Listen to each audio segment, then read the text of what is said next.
Good morning, good afternoon, hello everyone. Welcome to today's stream. We have quite a kind of exciting live stream. As you see in front of me, we have Artemis I or SLS rocket. This is NASA's rocket that is going to take us back to the moon. So this is a wet dress rehearsal for what will actually happen, kind of like what we've seen with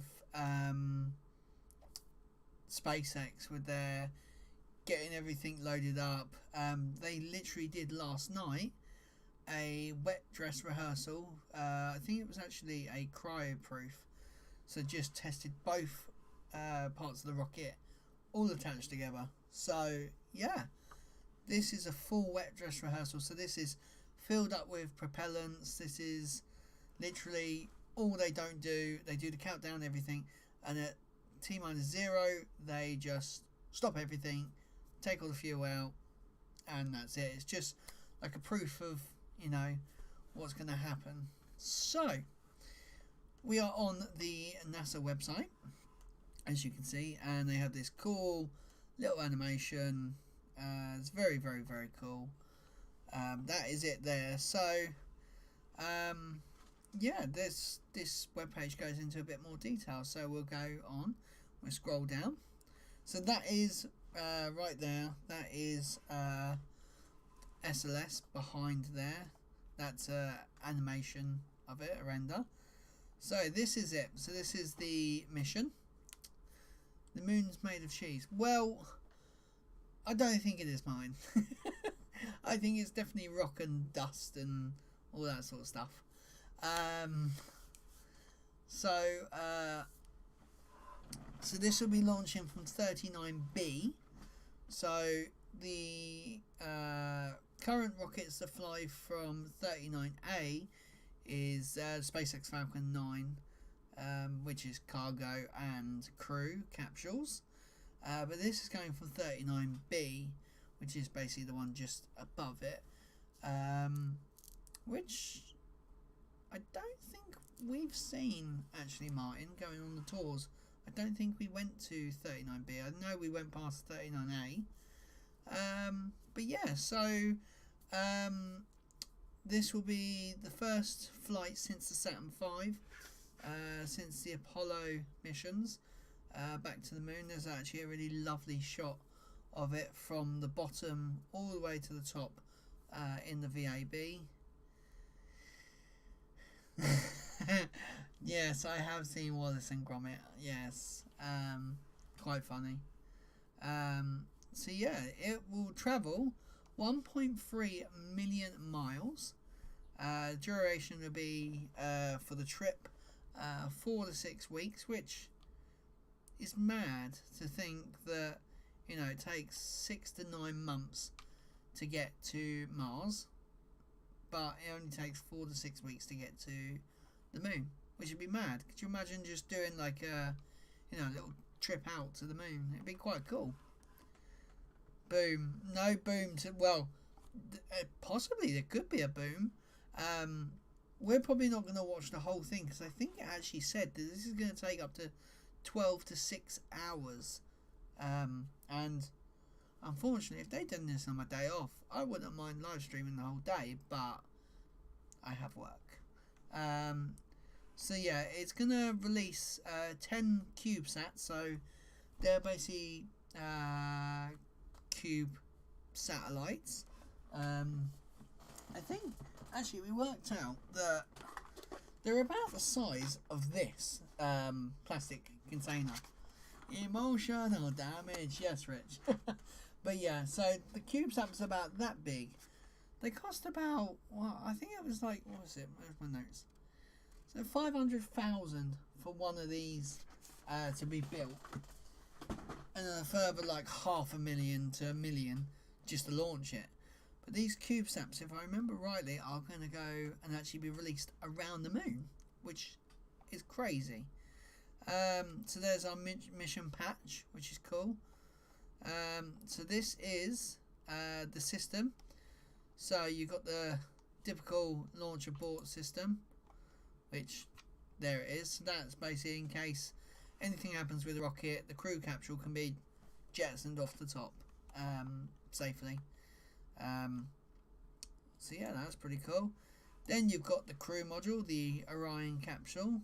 I don't know how I feel about going back to capsules, but you know, leave me alone, phone. So yeah, I don't know. So it's going to accommodate 4 crew members for up to 21 days, and that like contains all the advanced life supports, all that stuff. So yeah, 4 people in a crew capsule like that for 21 days. It's big, but it's not like Starship big. And this has been 11 years in the making, which is mad to think of, like the progress that SpaceX have done. That's the upper stage basically. So yeah, they're gonna reuse the solid rocket boosters from the space shuttle and the space shuttle's main orange tank, but they've combined it into, they've added basically this extra tank up here to completely like make it a massive rocket. It will be the second largest rocket other than SpaceX's Starship, and this will be basically everything down from there is not reusable, apart from, I believe, the solid rocket boosters will come back down on parachutes. So yeah, bit of a waste. So we've got some specs here. So it's 322 feet tall. Crew service model. So it gives like the total Orion stuff. So yeah, that is that. So what we're gonna do? We're gonna come out of here. We're gonna go buff. And typical, NASA are running late. I actually thought they would. I thought they would actually be ready by now. It was meant to go live at 9 o'clock, same time as I was. But that's NASA. So, in Florida, when you go to Kennedy Space Center, which I have been, I have my really cool thingy. What else have I got? I got stuff on my dog tags on my keys. So yeah, it's pretty cool when you go there. So this little tower here, that is basically what's going to hold the rocket up. So that is actually inside the VAB at the moment. They've basically integrated the whole rocket onto it. And yeah, so that's pretty cool. Right, I'm just going to see what. In the background of the shot. Oh wow, okay. Actually, we're going to swap to this one because they've actually got live commentary and some much better footage. But yeah, this is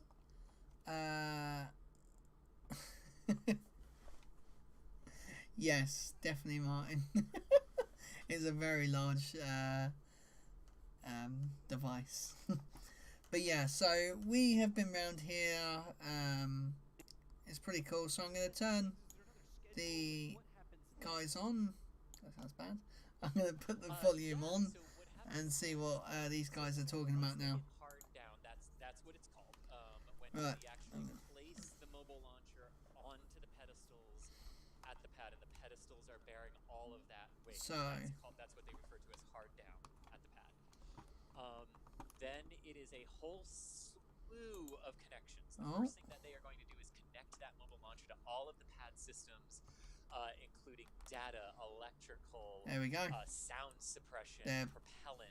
They're Oh, going to this connect is all of that together, and then all of those okay. have to go through So their this is series of working tests, fine. different tests for electrical, But my different tests for NASA, data. There are my NASA in-situ thing tests, was saying I passed. with nitrogen for the hydrogen and oxygen fueling systems to make sure that those connections to the ML, which stands for mobile Okay, launcher, that's really weird. are good and are going to be good for fueling. Once we get through that, the launch team has a bunch of things they want to do as they power the vehicle up at the pad for the very first time. Go through all of those vehicle systems and mobile launcher systems and make sure everything is ready. Make sure the vehicle is talking to the ground the way it is supposed to. Making sure So just the to ground think, is talking me to and the vehicle Martin the way it is supposed have been in this building. and then I don't think you they did, will Rich. have, and all Can't of that remember. basically leads up It's been to too the long team doing since various I've been to practices, Florida. ultimately leading Actually, to the wet while dress we're on rehearsal. the subject of Florida, actually, 1 second here. So, I found, Martin, some really crazy stuff. And I'm shocked that I found it. It's going to pop. Oh no, well, okay. So, Martin, I have your old 2 terabyte hard drive or whatever it was. So I was going through it the other day and I found this. You're going to love this, Martin. I'm going to turn the volume down. So, I'm going to come out of there. Just going to wait for it to pop up. There it goes. Cool. This is like old hard drives. Like there's not the fastest loading. It's just crazy. Oh, here we go.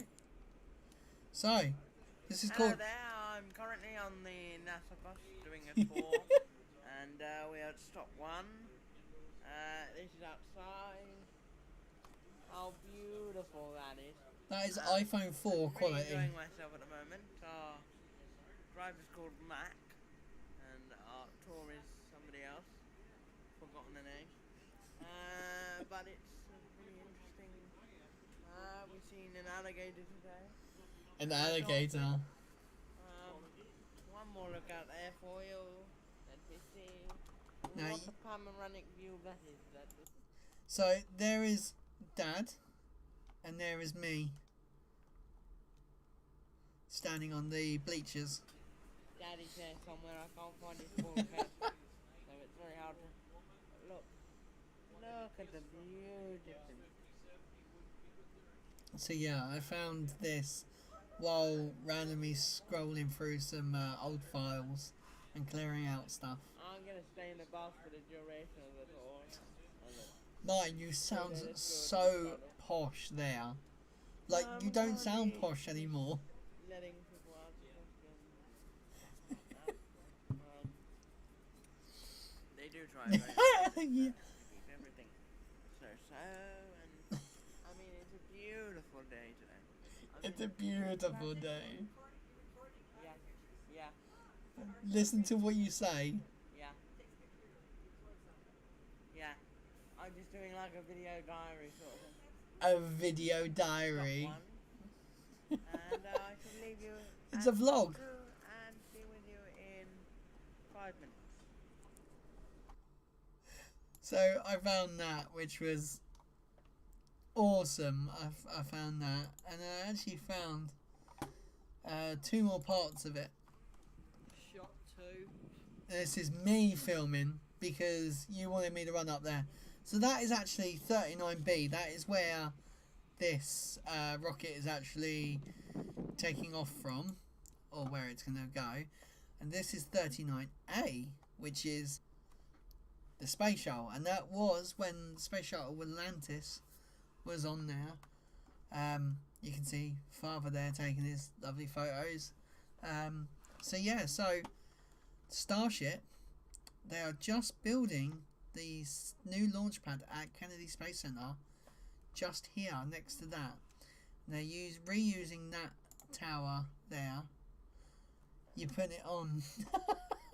As if you putting it on. Okay, Fats. Okay, yeah. We'll take that one. But yeah, so that is where the new SpaceX Starship will fly from. And obviously Falcon 9, which you know, and Falcon Heavy fly from 39A. But yeah, this is literally, that's the ocean, and we live somewhere across there. So what I was going to do, mate, I was going to put this together and make it like, shut up,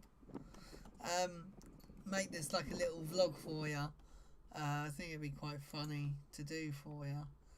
And the third part. We're on the bus right now and it's just gone through. Look at the finger. So that was passing Orlando International and a plane going over the top of us. Bye bye, dolphins. What was that? That was something like goodbye doll face or something. Oh Martin, that was so funny. But yeah, so here we have the VAB, and you can actually see that is the mystery support structure along with the crawler. This is the same crawler that used to take the space shuttle to the launch pad, which is nuts to think they did recycle at least that. Goodbye dollface. Did you like that, Mark? That was, that's funny as hell. But yeah, no, why is, okay, there you go. Nightbot wasn't working for some reason. But yeah, so is that where it's going? You're glad you matured. Well, I can tell you I definitely haven't. I sounded exactly the same.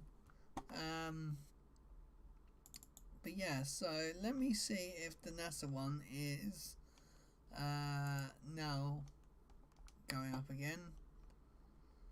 Right, we have 1 minute 42.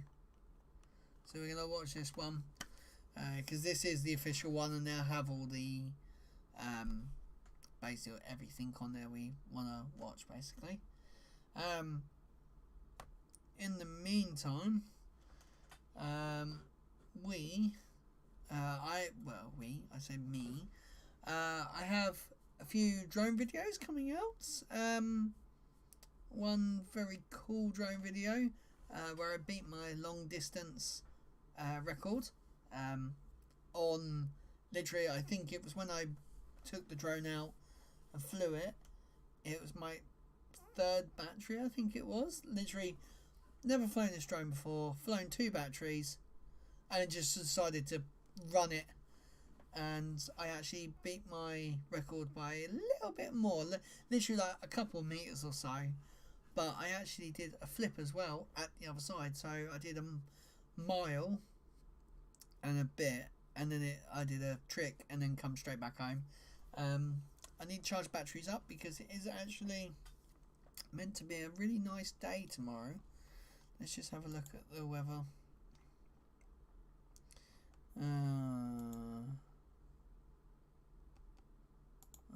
Well, that's not even where I am, but you know, go away. But yeah, so they're pushing it back even more. NASA, you suck. Right, let's go and see what's happening with Starship at least. Oh look, that's fully stacked. That's done a cryo proof. Like, that's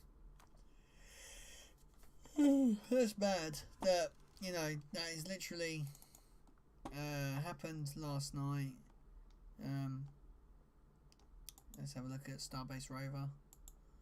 So that's it. So this is obviously SpaceX version.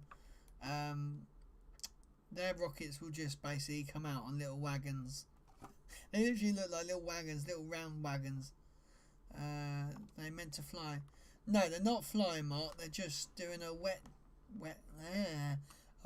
dress rehearsal. So it's just basically taking it to the launch pad, connecting it all up, making sure everything fits, fill it all up with fuel, do a countdown, and then drain it all fuel and put it back into the VAB.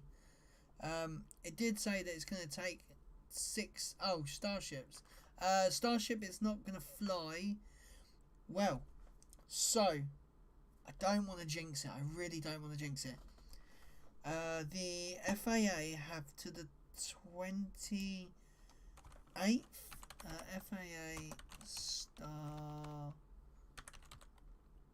I can't spell. Starship. Right, let me have a look. I think till the end of this month. SpaceX was founded. 28th of this month. We find out if they get permission from the environmental assessment plan. So, oh wow, you're doing song lyrics. Nice one. Okay. Yeah, they were meant starships. They were meant to fly. I get it now. I get it. But anyway, that is kind of good to know because I actually forgot when we find out. So yeah, the end of this month, possibly. I'm touching wood right now. We find out if Starship gets the go-ahead. They might push it back again. Knowing the FAA, they've been doing it. So yeah, hopefully, we will start getting, because they're literally, they've got pretty much everything done now for the two ships together. They now need to just do a static fire test on the engines of the booster, which will be a first. 28 Raptor engines. Like, the most they've done is 3 Raptor engines. So 28 is gonna be a bit mad.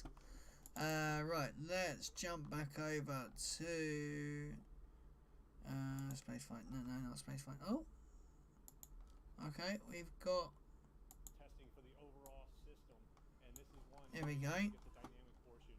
We've So, got there's some. a couple stops, emergency stops they call them, but I believe they're actually rolling stops in this case. But there'll be a team monitoring all that information as it comes in during the actual roll. If everything goes by the clock, how long will it take from the time you have first motion to hard down? Ooh. So first motion to hard down is probably anywhere from 10 to 12 hours by the time we get out there. Because when we do come out of the door, we'll stop and we have to rotate the crew access arm around to a 180-degree position for the roll. And then we'll get into the roll till we're down the pad slope and then up the slope and hard down. Once the vehicle is out at pad 39B, I know there's a couple of weeks of preparation Ooh. to get into that WDR, the wet dress rehearsal. What are some of the steps you plan over those 2 weeks? Right. So as soon as we get out there at the pad, what we're going to do is we'll hook up all the GSE, ground support equipment, and also the commodities that we have to use to service the vehicle, environmental control, pneumatics with your GN2, your heliums. So we'll hook up and we'll spend time doing that. Then they'll go into a power up of the vehicle. Then we get into what we call program-specific engineering testing for the. We'll do some Orion testing, some ICPS testing with that, and then we'll actually load hydrazine onto the aft skirts of the boosters. So we'll work that, and then throughout that period, we're doing preps as we get towards WDR. And then There's a cloud on the VAB. Look at that. Shadow of a cloud. There's clouds in Florida. What the hell? Out at the pad, it's sort of a clean pad concept. Any concerns about weather exposure or anything when the vehicle's out there? No, we've painted any exposed areas. We work with the vehicle, I'll say vehicle owners, the OEMs that provide us the hardware to make sure everything is sealed. We got doors on all the volumes, so not really. Obviously, if you get extreme weather, there's always a concern with extreme weather, hail. Definitely with Florida. But all in all, just your routine weather that we'll see, rain, some wind, we're ready for it. But once the WDR is completed, assuming that goes well, what are some of the steps between when that's completed and when the vehicle actually goes back to the VAB? Okay, so from there, you're looking at roughly like 8 to 10 days. 8 to 10 days. We'll do post-ops from the WDR, and and then we have to unload the hydrazine off the aft skirts of the boosters. So we'll do that, and then we get into our preps where you're demating the commodities that we hooked up earlier and getting the vehicle ready to roll. So it's literally. During this period of time that the vehicle's at the pad, are you going to be working 3 shifts, 24 hours a day, or is it Whew. more of a measured? Yeah, is it going to be like a 24-hour? 7 by 3, so 7 days a week, 3 shifts a day, working through the pad schedule. Wow, Vehicle's back in the that's like SpaceX level. be in there before it can roll back. I think SpaceX literally just do Activities are 2 going to be and 2, like a night shift and a day shift. A lot of it will depend on what kind of issues that may arise at the pad that we got to bring back to the VAB and That's work on. crazy. Hopefully none, but we'll take that into account. We do have some testing that we'll do. We do have some flight termination system testing we have to do. That'd be bad if that went off. You're looking at it, you're in the time frame of roughly a month or so before you're ready to roll back out. But again, we'll be working that schedule hard to really A understand where month we are. And then, from the rollout, agency has said as come far as back into second rollout. launch, we'll come out Yeah, with SpaceX have a literally and then done. set a date. They put the thing on any 3 times. configuration or final work inside the Orion crew cabin that you'll Well, they've done it twice in the last We have to install 2-3 weeks or whatever. capsule, so we'll be doing that. Yeah, it has been quite bad. I have seen it.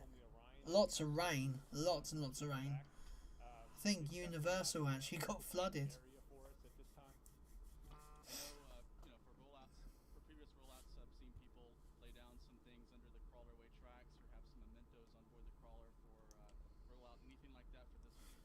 I have not seen any. What we did do. Right, I'm going to be back in 2 minutes. Basically, we Give me a created a baton, so just a kind of a memento that myself as flow director passed on to Charlie as the launch director. That she'll be taking the vehicle, but we gave it to the crawler team, so they'll be taking that out with them. And then, when they come back, I'll get the baton back when we're back in the VAB, and then once we're ready to go for launch, we'll pass it back off, hand it off to recovery. So yeah, we created a small memento.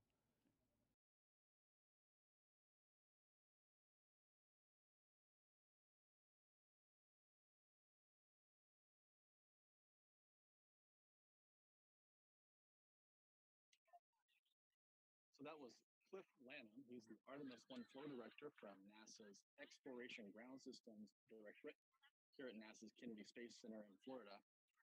Talked about what we can expect to see this evening during the rollout of the Space Launch System heavy lift rocket from Vehicle Assembly Building.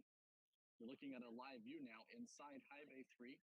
This shows the upper part of the Space Launch System as well as the Orion spacecraft ready for rollout this evening.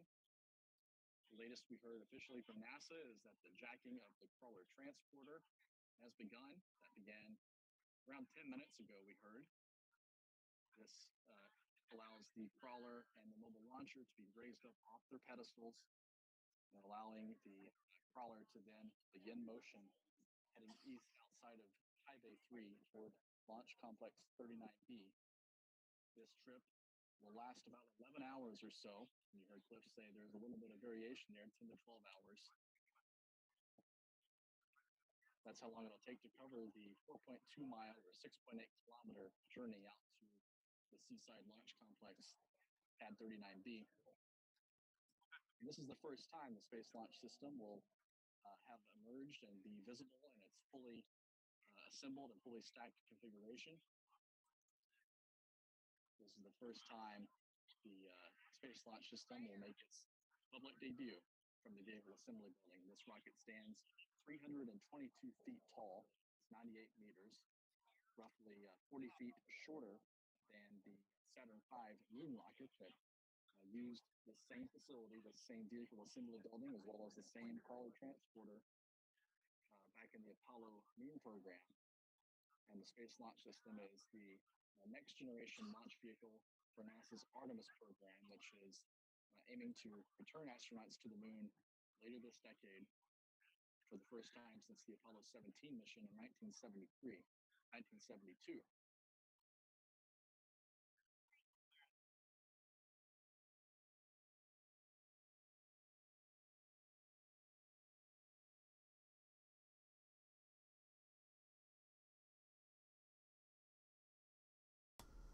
Right, I am back.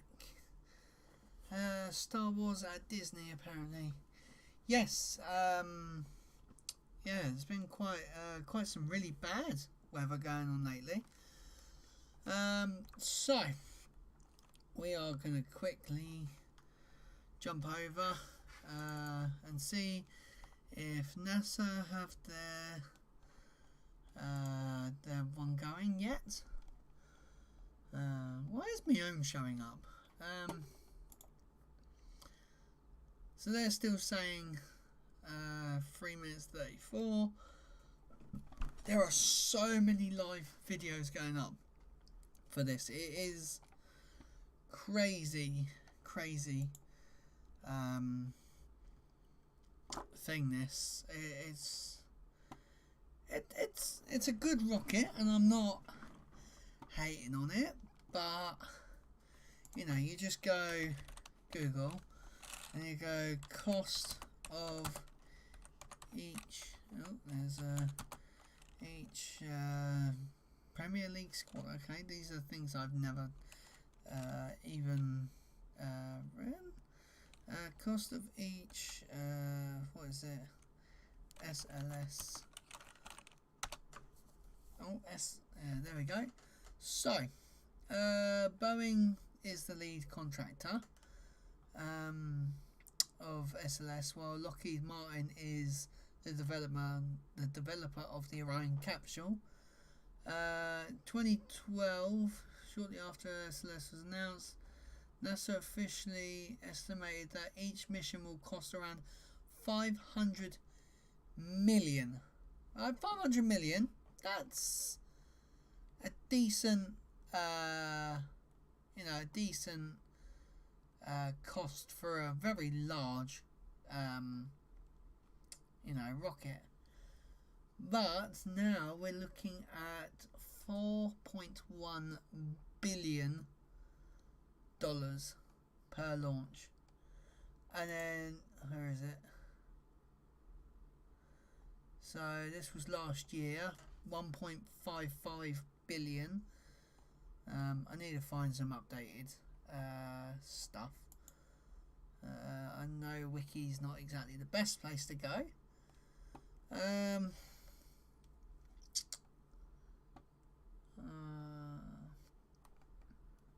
So yeah, it uses the RS 25D, which is the space shuttle engines. So they are reusing quite a lot of old stuff. So here you go. You can actually see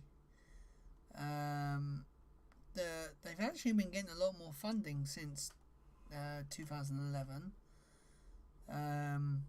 So yeah, there's quite a bit. So yeah, there's a decent amount of money coming in, but I cannot find anything to do with the cost of the new rocket.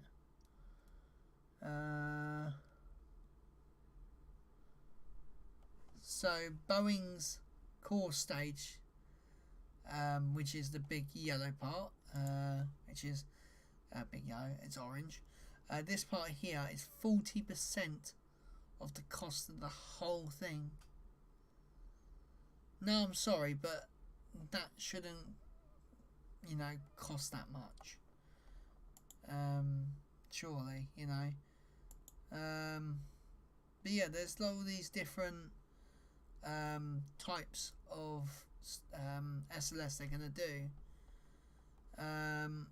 So there's gonna be different fairing ones for cargo. There's actually 2 versions. There's a smaller one and there's a bigger one. So basically there's like a small one and a big one of each one. Plus the standard, moon one that we've got here. So yeah, it's going to be quite crazy to see it. It's going to be an amazing rocket, whatever happens. But just the cost, oh my god, they are putting it back and back and back. Alright, let's have a look, see what's going on here. Oh, they're Everyday astronauts things not going very well. So this is it here. This is the stand. Literally, there is no like. Let's go on the NASA TV. What's happening? Awaiting first motion. Is that all it's gonna say? What is that quality? 720? Oh, 720. God dang. So yeah, let's go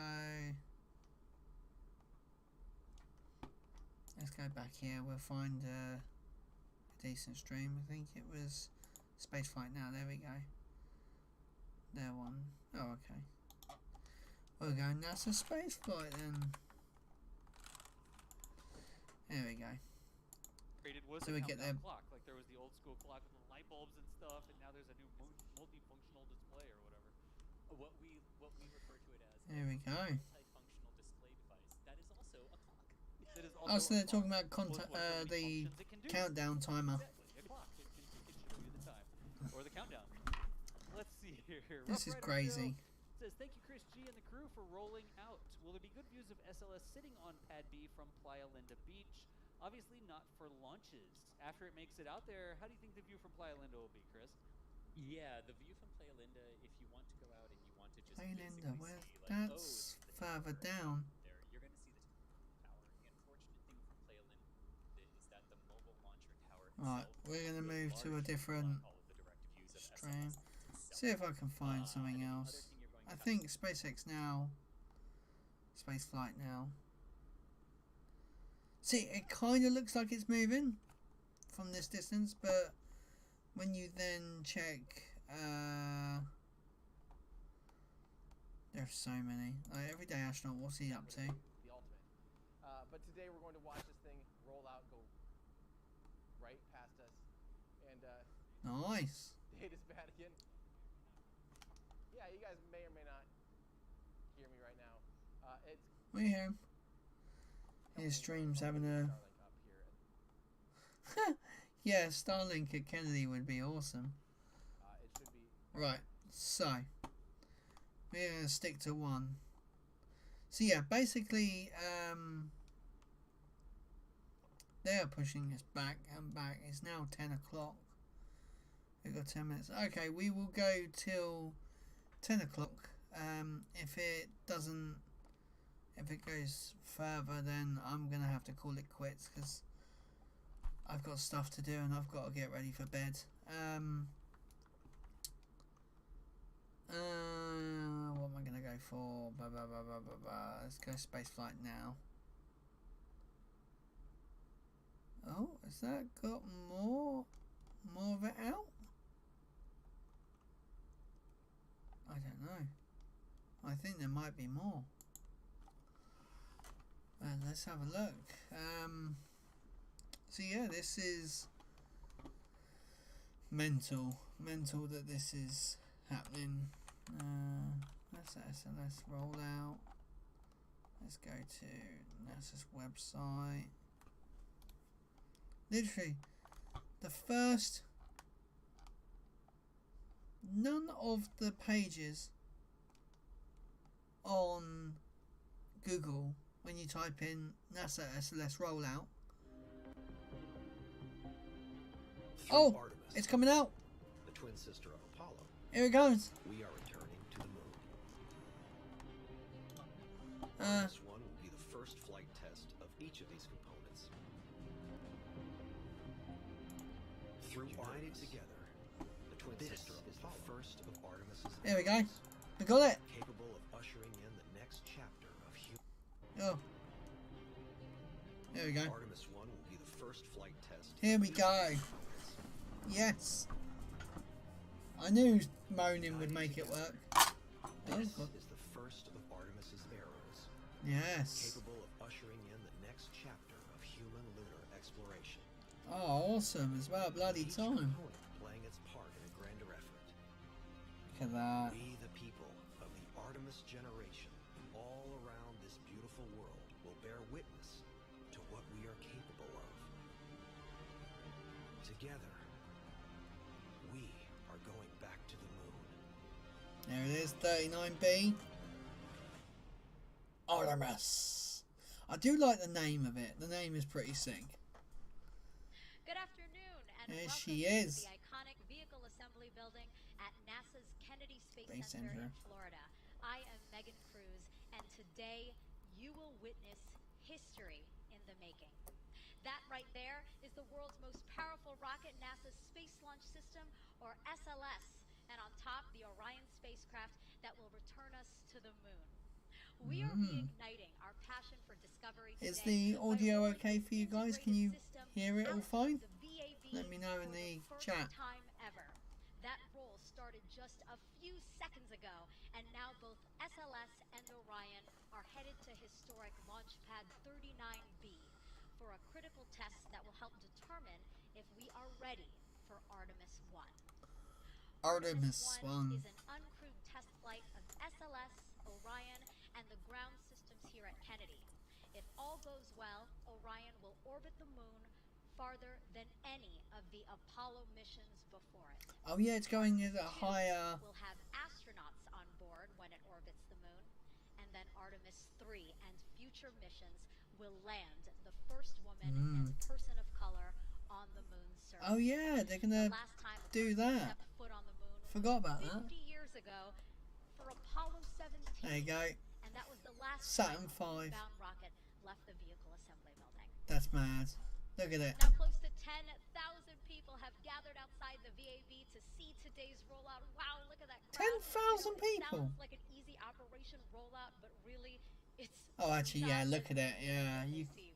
Together, the rocket and spacecraft stand just taller than the Statue of Liberty. As you can imagine, you'd need a pretty impressive machine to move it all.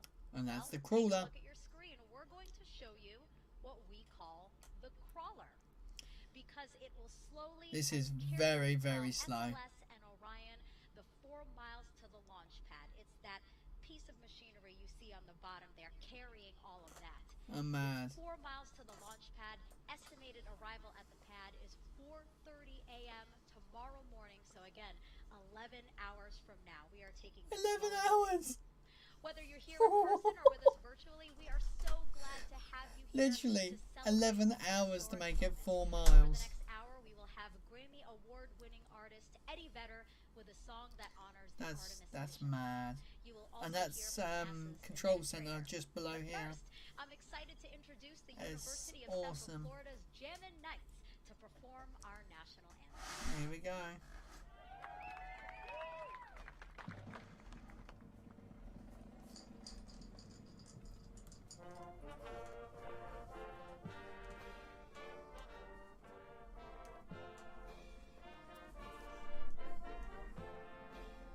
Feels like NASCAR up here. I can hear the national anthem. You'll need to continue. Shut up! What is wrong with you? I'm gonna turn raise Siri. I didn't say anything.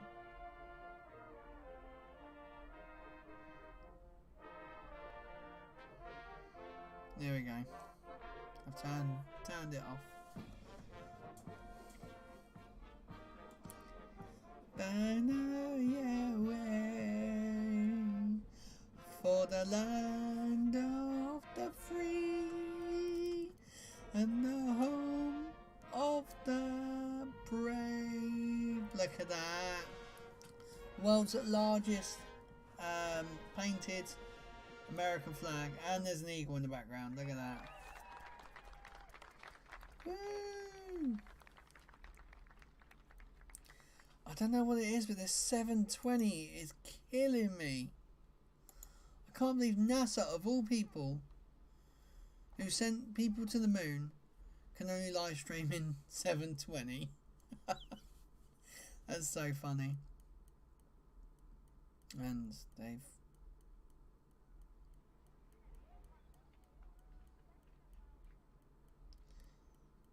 Oh wow.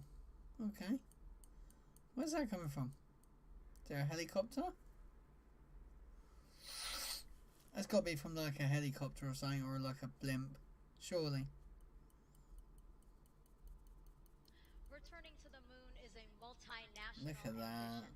The tireless work of more than 70,000 people across every state of our country and also different countries around the world. SLS and Orion parts were brought to Kennedy Space Center via trains, planes, ships, and vehicles for final assembly in High Bay 3 behind me. High Bay 3. That's mad. There it is. Space Center. I've been there. Oh, Beluga. Every piece of hardware necessary Airbus. to return to the moon is now here. Train. Boat.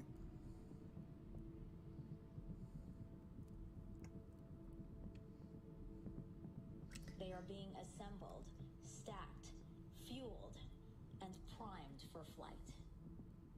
Oh, I like that. Prime for flight. Next time these engines fire up, we'll be on the launch pad to send an uncrewed Orion spacecraft around the moon on a flight test for the Artemis I mission.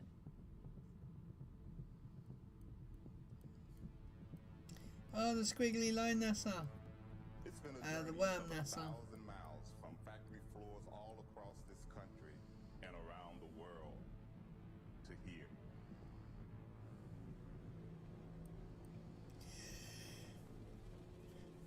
Oh God, look at that. Now the stage has been set. So that's where it's going to end up. Seeing Artemis take her place. So that's that control center. The framework to support the enormity of this moment can't be measured in renovations and rehearsals alone. But in the testing of a metal found much deeper. With each segment built upon the one before it. There you go. 4 of the space shuttle engines. The volume of anticipation can be seen rising. For in addition to certifying what a host of testing has already previewed,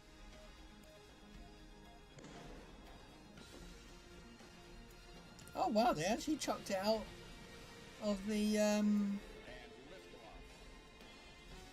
The dawn of Orion and a new era that of was exploration. Artemis that was Gemini, wasn't it? path to the moon for this generation. Artemis I. An uncrewed test flight will be a final proving of every system In every component. in the harshness of space. A mission that, when successful, Will open the door for the moonwalkers and lunar experiments That so many have hoped and dreamed about. We are going. back. Okay. Oh, I thought he was going to say back. That's pretty sick. 8 There it minutes is. to roll out, and as you can see, our crawler team is still focused, working really hard to get SLS This and thing Orion looks out of the vehicle massive. building. You know, this is Like, I've been years past in the this, operation with John Giles and it is here, crazy the way he oversees how our big crawler it team really is. with, NASA's Exploration Ground Systems Program, or EGS, here at Kennedy. Thank you so much for finding the time to talk with us, John. Very much welcome. And I just got word that the crawler has crossed the threshold Yes. of the VAV. How does that feel? I'm so excited. You should be excited. You're Inside, I am very excited. Awesome. That's great. Yeah, talk to me about where we are in the operation. You know, there was a little bit of a delay today. Can you walk us through some of that? Yeah. So we had a couple Almost of 2 delays hours. on It was just 2 hours. We need many observers to watch us going out to make sure we don't hit anything. So as you can see from all those platforms up there, sometimes it takes a while for the people to get to those platforms. So that held us up for a little bit, and then there was a Well, it took environmental control system ductwork that was in the way. That was moved, and then we lifted up to 18 inches over the mounts. And now we're crawling. And now we're crawling. And I think it was about 5:47 p.m. when I got first word we were moving. Let's turn around and take a look at this. It is crawling. You can see that it's moved quite a bit. Very How slowly. do you feel knowing that you're a part of this team that's making this happen, and we're returning to the moon soon? It's almost indescribable. I've waited a decade for this since we first started. Yeah, it's been modifying 11 this years. crawler and getting ready for this. So we are ready. This is so exciting, and even though it's a bit of a long ride out to the pad, I'm looking forward to every bit of it. let's talk about this crawler, an impressive machine. It was built in the 60s. Yep. Yes, it was. And the fact that we are still using that today is a testament to all the people that work on it, all the people that maintain it. We have lots of experience with this. We have lots of talented technicians who keep this thing going and maintained. And that's the reason we're still using this piece of equipment that's 57 years old. And we can see okay, so it actually had, it was the same one for... We're talking about shuttle missions, Apollo missions. Talk to us about that. It took the Saturn V, oh shit. Mission. So launch pads 39A and B, all the Apollo missions, Skylab, all the shuttle missions, Constellation, and now SLS. Everything that launched there rode on one of our 2 crawlers. Wow. It's the only way to get to the pad. Yeah, gives me goosebumps thinking about it, the rich history here. It's giving me goosebumps too. You talk about the fact that there needed to be a number of modifications, right, to make sure that we could support SLS and Orion? So at the end of shuttle, they came to us and said, we have some new requirements for the SLS program. Bunch of requirements, but the biggest one was you have to be able to increase the weight you can carry. Sure. So the original design was for 12 million pounds. So we did a lot of modifications. 12 million to the roller bearings, to the trucks, to the brakes, to our jacking equalization and leveling cylinders, everything, so we can now lift 18 million pounds. That is a lot of weight. 50% increase. That is over mad. Design. Wow. And you guys did that. You made that happen. You know, I also read an interesting stat that the top of the crawler, the surface there, is the size of a baseball diamond. That is unbelievable. And the Baseball fact that diamond. somebody is I don't know how big is that. something that size right now. So that comes from the bases on a Major League Baseball field are 90 feet apart. So the 4 locations where we intersect or where we mate with the mobile launcher are 90 feet apart. So that is an actual baseball infield, but the crawler is actually even bigger. Wow. It's 131 feet by 114 feet, weighs 6.6 million pounds. So it's, in talking with the drivers, it's kind of like driving a super tanker.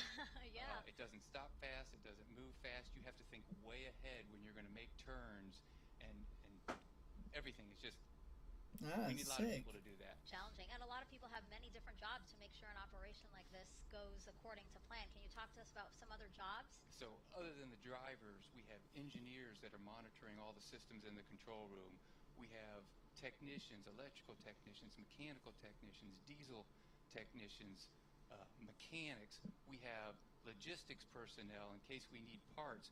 We have lots of observers everywhere because the driver can't see everything as he's driving. So we need other people to follow us and walk with us and tell us, we need to start turning here, we need to slow down there. So everybody's on headsets like we are, and they're all talking to each other. It's a huge undertaking. Could it be like a Call of Duty bloody obviously, it's going to take lobby? quite a bit to get to the launch pad, and we're looking at an 11-hour journey by the time it finally reaches the launch pad. But now that you've explained it, I absolutely understand why it has to take quite a bit. Thank you so much, John.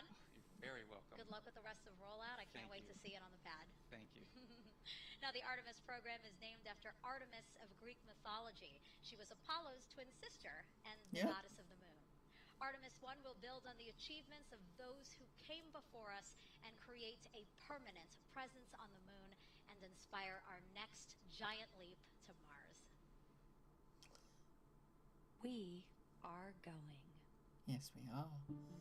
We're The SpaceX. history of this agency is marked with broken barriers once viewed as impossible, with science fiction turned reality, with innovations that have spun industries all their own, and with demonstrations of peace for all humankind. Oh. No, it says no Russians on that. Of our home planet. We maintain a human presence just outside of gravity, and we touch points all across the solar system and beyond. We're going back to the moon, and this is why. Because there's gold. It's a treasure trove of science. It holds opportunities for us to make discoveries about our home planet, about our sun, and about our solar system. The wealth of knowledge to be gleaned from the moon will inspire a new generation of thought and action. Without fail, every major program and mission NASA has invested in has led to technologies and capabilities that have shaped our culture. The breakthroughs of the Artemis era tens of thousands of jobs associated with propelling us to the moon today. Hey, Starship! Hey! SM-15. Thousands of new jobs develop around the world. This is not an ambition. Because that'll be the human landing system. The exploration of the moon is a shared effort. Woven together by a desire for the greater good. Why the moon? Because the missions of tomorrow will be sparked by the accomplishments of the Artemis generation today. Because the ambition to go has already begun. And because Mars is calling. We need to learn what it takes to establish a community on another cosmic shore. So let's camp close before pushing out. That's And so, we go to the moon now, not as a series of isolated missions, but to build a community on and around the moon, capable of proving how to live on other worlds. what we'll do. Mine for gold. Lessons for more than 50 years of peaceful exploration. Look at that space shuttle. To the lunar surface to stay. We will anchor our efforts on the lunar South Pole to establish the Artemis Base Camp, positioning us for long-term science and exploration of the lunar surface. We will prove what it takes to assemble a complex ship in deep space. We will perfect descending down to and returning from a distance. We will learn how I look like Dianetics and Blue Origins thing. With improved spacesuit designs, mobile habitats, and with reconnaissance robots pre-positioning and relocating supplies. We will learn how to utilize the resources we find on these other worlds, starting with finding water ice and purifying it to drinkable water. And refining that into hydrogen for fuel and oxygen to breathe. We will establish fission power plants on the surface of the moon, capable of Jeez. a growing community of efforts. And we will span the logistics supply chain to enable commercial and international partners. To resupply and refuel deep space outposts. None of this is simple or easy, but nothing Definitely in our not. history ever has been. Oh, that'd be mad. This kind of continuous lunar presence is a natural extension of all that we've learned in low Earth orbit. And what we will accomplish there will ensure the monumental missions to Mars are within reach. Seriously? As we ready the launch I think we of might the have a first rocket Artemis launch tomorrow. mission, and as commercial companies ready their lunar landers for the first private payload deliveries, we have already begun to take the next step. Yeah, that's sick.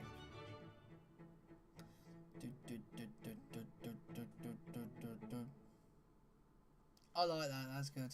Everyone take a look at your screen right now. That There right it there is. is SLS and Orion, and it is outside of the vehicle assembly building for the first time ever. It is giving me goosebumps just to say that, seeing it poised there. This is a historic moment, a big See, moment. it's literally just that white bit. Remember this It's day just a white bit. for a very, very, very long That's time. it. Again, that's a wide That's shot we all have that, here. you You can know. it outside again, that iconic vehicle assembly building. We have Oh, I seen don't know. I think I'm just hung up rockets on out of there. We have Starship seen being a shuttles better out there. Now it is cost time for SLS and, you know, Orion. a better system. Crews are moving it all to the pad today for a critical test that will take place in 2 weeks. And joining me now to talk about that test is Cliff Lanham. He is the Senior Vehicle Operations Manager, also with NASA's EGS at Kennedy. Cliff, what an exciting day. Oh, you can't imagine for this team. We have been working really hard over the last 14 Drink of the day. months to get to this point. Squash. And the team is beyond excited. We're ready to get out to the pad. There's 21 million pounds of hardware between the crawler and the mobile launcher and the Artemis That's headed out to the mad. pad. So we're ready to go. This must mean so much to your team. I mean, you guys are in charge of really everything, right? Talk to me about what EGS is and your So role. EGS Exploration Ground Systems is one of the 3 sister programs that's responsible for getting us back to the moon. And from our standpoint, we are responsible for development of the pad, the mobile launcher, the crawler, and doing all the facilities and the ground support equipment that's responsible for supporting build-up and That's pretty testing of cool. the rocket. So we do that, but in addition to that, we're responsible for operations as far as assembly, test, and check out of the rocket.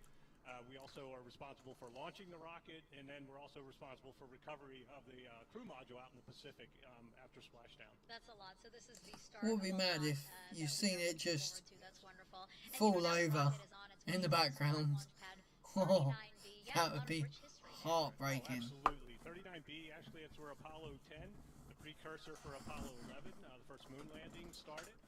We've done 3 Skylab launches from there, 51 shuttle launches, and also a Constellation test launch. So a lot of action. STS-26. There it is.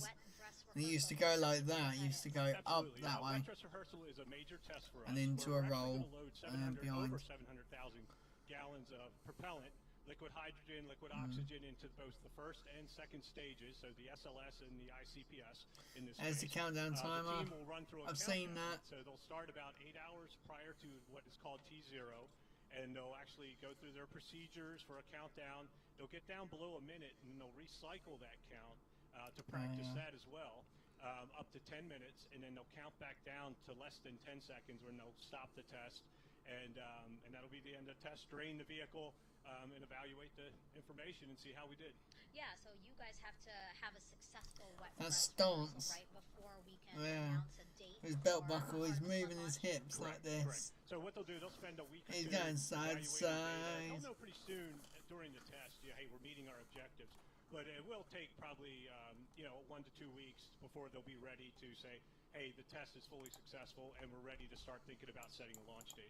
Okay, so today is a big day because we are getting to that final. That's pretty mad to think that actually. Absolutely, we're very excited. A couple of weeks away from an actual launch date of this. Well, good luck with everything. Good luck with the wet dress. Good luck with the rest of the rollout, and I'm excited. I hope you are too. I am too. Absolutely. Perfect. Thank you so much. I appreciate it. All right, we're now about 25 minutes into rollout, and we're seeing more and more of the crawler, the mobile launcher, SLS, Orion. 25 minutes has made that much distance. And I do want to talk a little bit about the mobile launcher there. That's that structure that you see that's holding up the rocket and the capsule. It's crazy. So the mobile launcher, or ML, is what fully assembled and processed SLS and Orion. The crawler is going to leave both the ML and the integrated rocket on the pad because the look at all them people. They're just like, okay, we're going now. Seen it. That's where it's going to, all the way over there. And then 4 miles away. From the ML.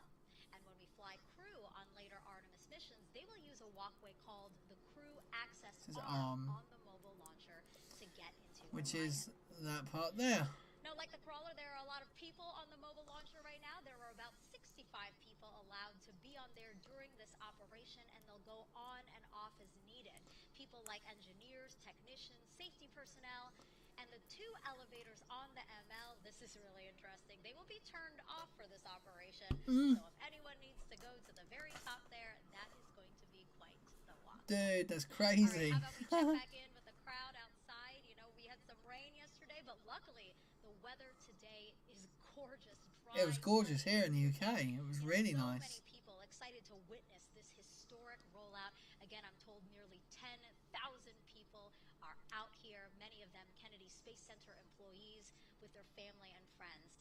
Right now they can see again all of SLS and Orion in its glory. It's just a beautiful sight, and for those out here today, it's very cool. Very lucky and blessed opportunity to get to see this outside of the VAB. Coming up, we're going to hear from Janet Petro. She's our Kennedy Space Center director, and after her, we'll have NASA Administrator Bill Nelson. But first, another special Let me take a selfie. Performance, this time Return to the Moon, an homage to Artemis, performed by the University of Central Florida's Symphonic Brass and Percussion Band. Oh, here we go. Let's hear this.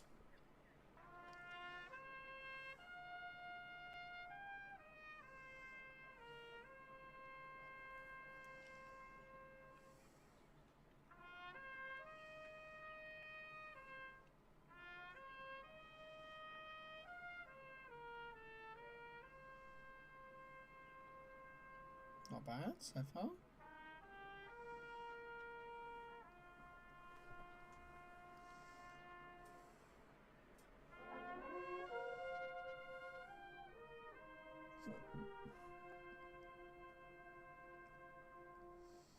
Mate, he's looking straight at the camera.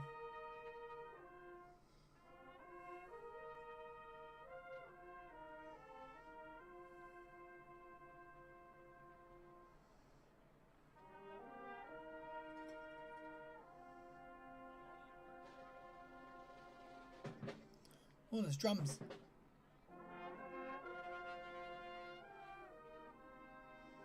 I'm liking this little bit of music. That's quite cool.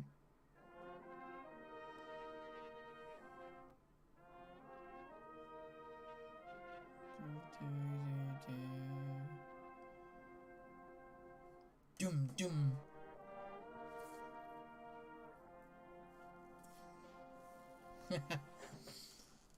Mary, aka Boca Chica Girls, just tweeted the US has 2 monster rockets almost ready. Go the American broomstick. That's a kick to the Roscosmos leader.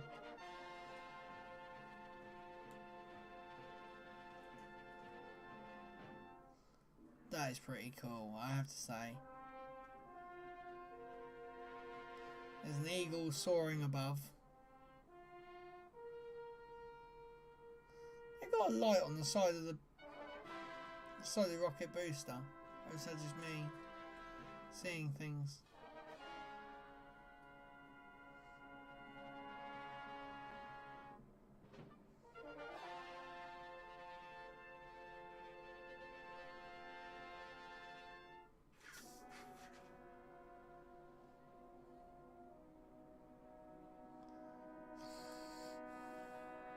Imagine being sat right there, like literally that's right in your ear.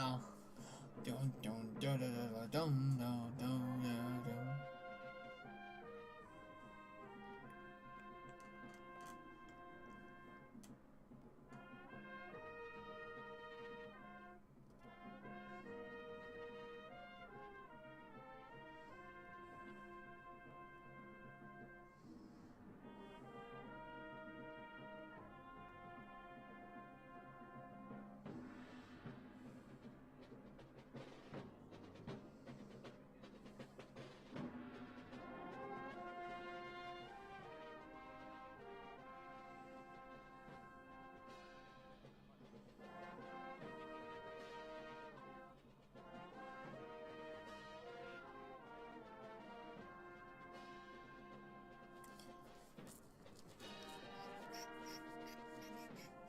Yes, it looks like there's like lights here.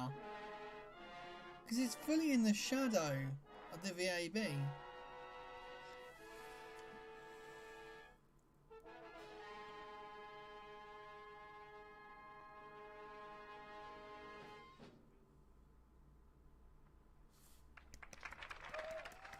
I'm gonna clap. That was actually pretty decent.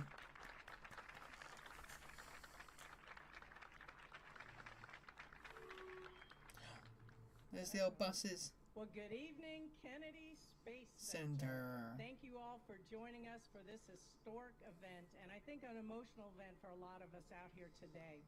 I am so happy that so many joining us today with our workforce, our loved ones are joining us out here today, as many of you also have made so many sacrifices over the years to get to this milestone.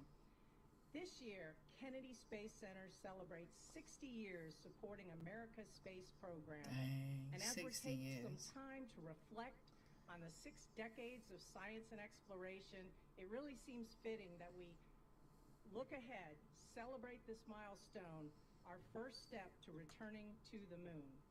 You know, every single vehicle that has carried humans beyond the bounds of low Earth orbit has undergone integration and testing in that vehicle assembly building, crawled down this roadway and launched right here from the Kennedy Space Center. Tonight, after years of meticulous planning, development, integration, testing, the Space Launch System mated with the Orion spacecraft will continue this proud tradition, leaving the VAB, as you see in front of you, to make its way to the pad for the very first time. And just as all eyes are on the SLS tonight as it makes its journey, in a few short weeks, all eyes are going to be on the sky as it rocks the space coast and takes its maiden flight around the moon. It's going to be crazy. You know, 60 years ago, Kennedy Space Center was established to meet the challenge of landing a man on the moon and returning him safely to Earth.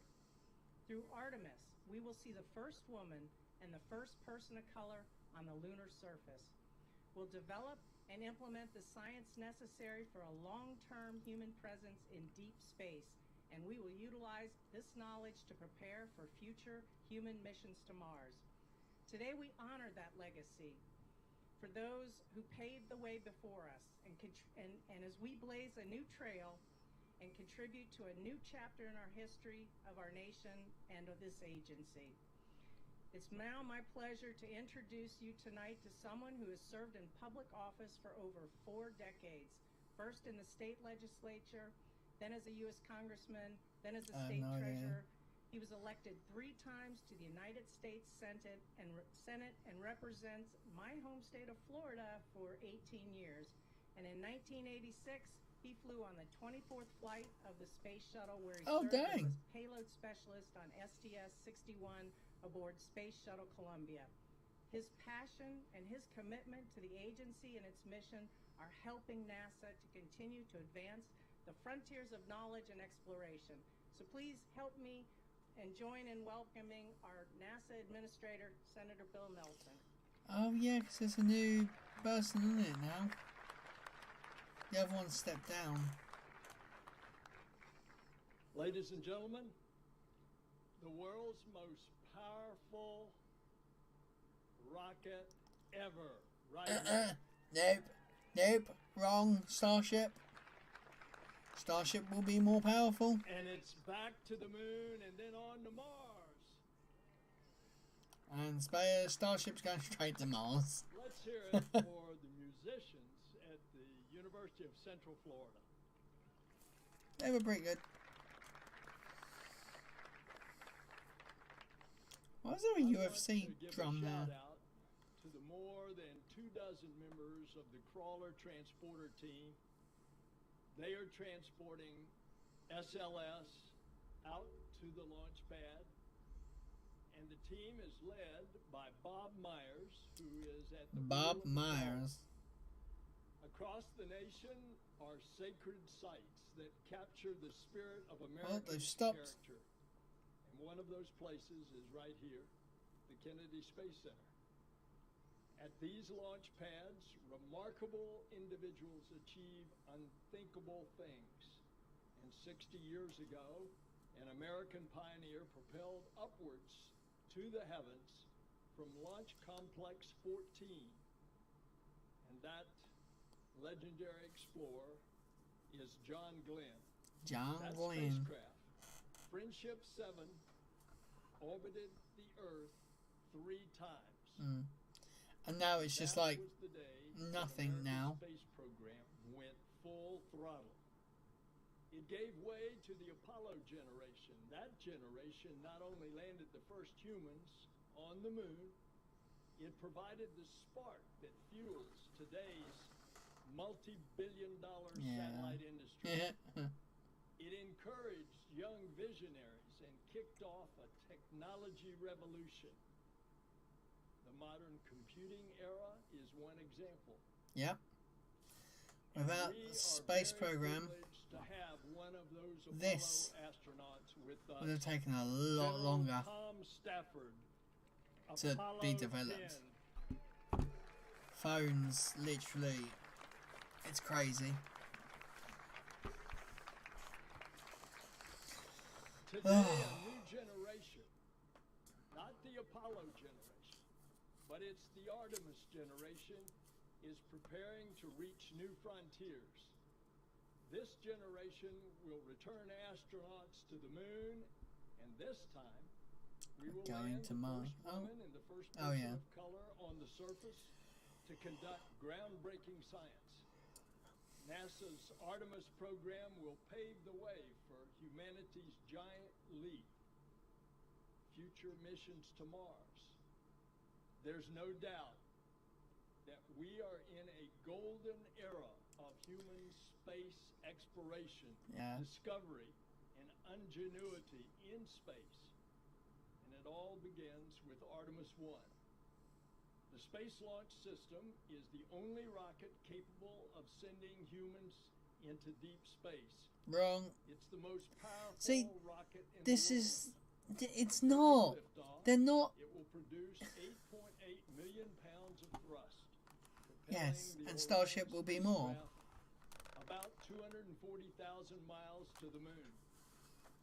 And Orion will venture farther than any spacecraft built for humans that has ever flown humans. It will stay in space longer than any spacecraft designed for astronauts that has ever done without docking to a space station. And after a 3-week journey of over 1 million miles, Orion will come home faster and hotter than any vehicle. Yeah, 23,000 miles an hour, Mark 32 or something. We are joined by thousands it's gonna be mental. Of the NASA family. It's because of you that we are here today. Our workforce has been a relentless spirit.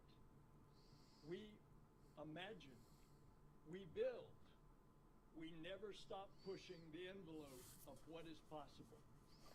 I often say that at NASA, the impossible is made possible. In 11 years, Artemis I yeah. will demonstrate NASA's commitment to and capacity to extend humanity's presence on the moon and beyond. But this mission is not just cementing NASA's leadership in space, it's strengthening America's small businesses. It's supporting America's universities. It's showing the might of America's scientists, mathematicians, America. and technicians. Artemis I is possible because of the contributions from all 50 states. The program is an economic engine for America. In 2019 alone, it generated $14 billion and supported 70,000 good-paying jobs across the country. $14 billion. To lead in the 21st century. 4.1% of that. We must accomplish our goals together. Oh, 4.1 million of that is just for that, for one launch. International partners. The European Space Agency provides the European Service Module, the powerhouse of the Orion spacecraft that provides electricity, propulsion, thermal control, air, water to Orion in space. This is a critical partnership, not just for Artemis I, but for the future Artemis missions as well. And that's just the beginning. Thanks to the international collaboration, 3 so-called passengers will fly on Orion. Zohar and Helga, named by the Israel Space Agency and the German Aerospace Center, are 2 female mannequins. Their jobs are to provide data on radiation levels during the mission. The third passenger is a male mannequin whose name was decided by more than 300,000 people in a naming contest. Oh God, what was it? And his name is Commander Munikin Campos, honoring Arturo Campos, the late member of the NASA family. Arturo helped bring the crew of Apollo 13 safely back to Earth. Oh yeah. And a surprise. Snoopy in his orange spacesuit will hit the ride. No way! We're also taking advantage of additional space on SLS to launch several CubeSats in cooperation with the Japan's Aerospace Exploration Agency and the Italian Space Agency. That's pretty good. Humanity's drive to explore the cosmos is not bound by border. Discovery strengthens diplomacy. This mission This program will build a global alliance that explores deep space for the benefit of all. And of course, Artemis I will be a major step, but our journey is far from over. Oh, that's pretty sick. This will be the first in a series of increasingly complex missions.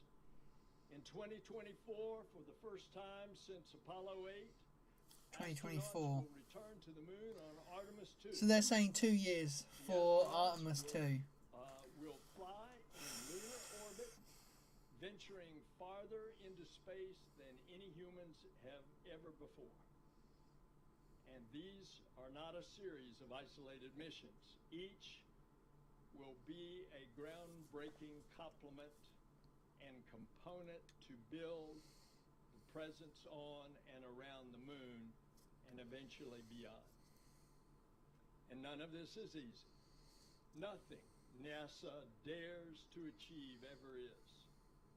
But as we have shown with this pandemic, NASA knows how to press forward. Artemis personifies why NASA needs continuity of purpose. Our missions have not achieved and were not achieved just by a single administration, but across many administrations. And I'm proud President Biden has shown strong support for these missions. And every breakthrough It kind of reminds me a bit of seen Biden. as a triumph for our country and all of humanity. And when the next humans walk on the moon, I hope that every single child around the world, I hope they see themselves in this new generation of explorers. My daughter will be watching it. I will make sure. Has become intertwined with the never-ending American story. She be a space nut like me. Has never been the limit for NASA. This is our opportunity. No, just money has been the limit. Of every American. It's past time to bring down the barriers that limit opportunity in underserved and underrepresented communities. It's time to anchor fairness as a core in every component in every NASA mission. Artemis missions should show every child that they can dream it. If they can dream it, they can be it. And perhaps they will one day join the NASA family as a technician or a mathematician. Maybe they'll walk on the moon or be the pioneers who venture onward to Mars. Damn. This is what NASA does best. We unify, we discover, we inspire.